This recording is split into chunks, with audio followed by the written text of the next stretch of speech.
Félix et Liam ont commandé 2 pizzas de même grandeur, l'une au fromage et l'autre au pepperoni. Félix a mangé 5/6 d'une pizza et Liam a mangé 1/2 d'une pizza. Quelle quantité de pizza ont-ils mangé en tout? Commençons par notre approximation. 5/6. Est-ce proche de 0, 1/2 ou 1?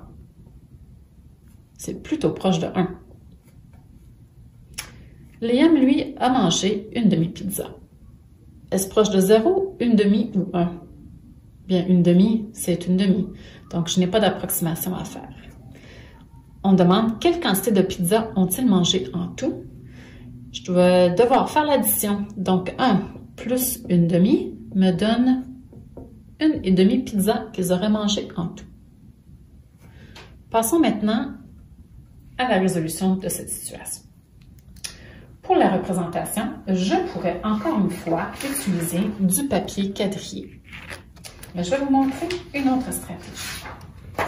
Si vous avez une feuille de cercle fractionnel comme ceci, vous pouvez aussi utiliser ces cercles.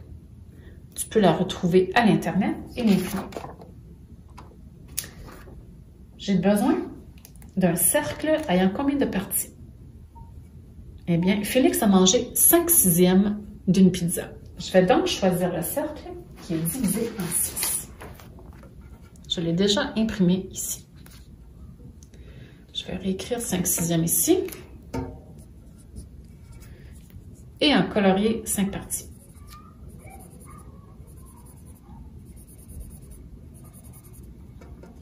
Maintenant, pour Liam. Liam, lui, avait mangé combien? 1/2 pizza. Je dois utiliser le même tout puisque c'était des pizzas de même grandeur.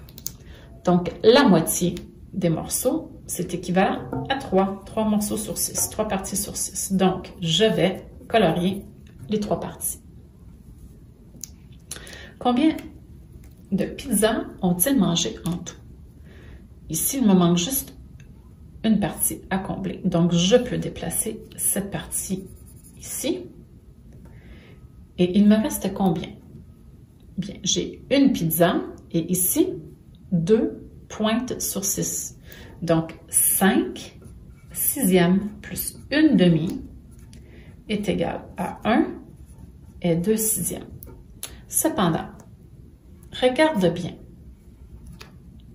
2 parties sur 6, c'est aussi équivalent à 1/3 de tout le cercle, si on le divise ainsi.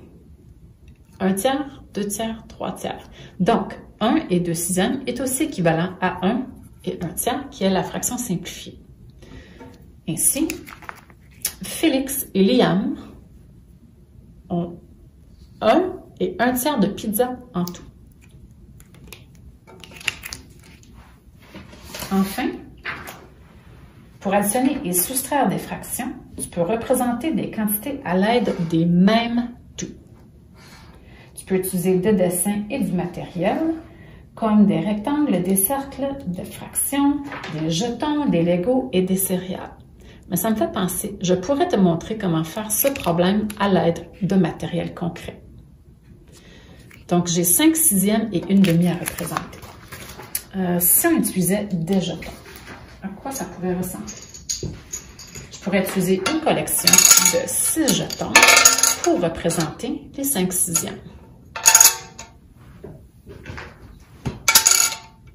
Voilà. Et si je veux colorier 5/6, je peux utiliser des jetons de différentes couleurs. Donc, si tu es à la maison, tu peux utiliser des Legos, tu pourrais utiliser aussi des céréales pour le faire. Et voilà.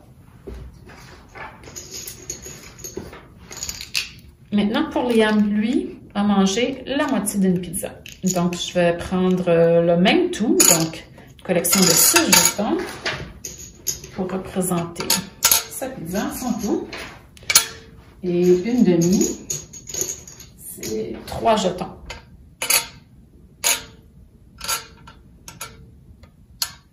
Et voilà. En tout, ils ont mangé combien de pizzas? Eh bien, je pourrais déplacer ce jeton ici. J'ai donc un tout et 2 sixièmes.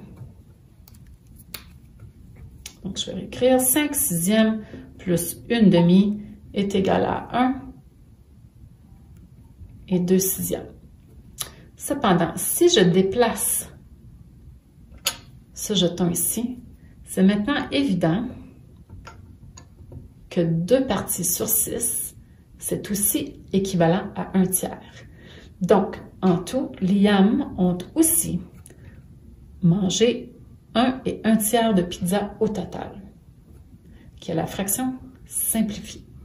C'est le même résultat que lorsqu'on avait utilisé les cercles de fraction. Et voilà, à toi de jouer.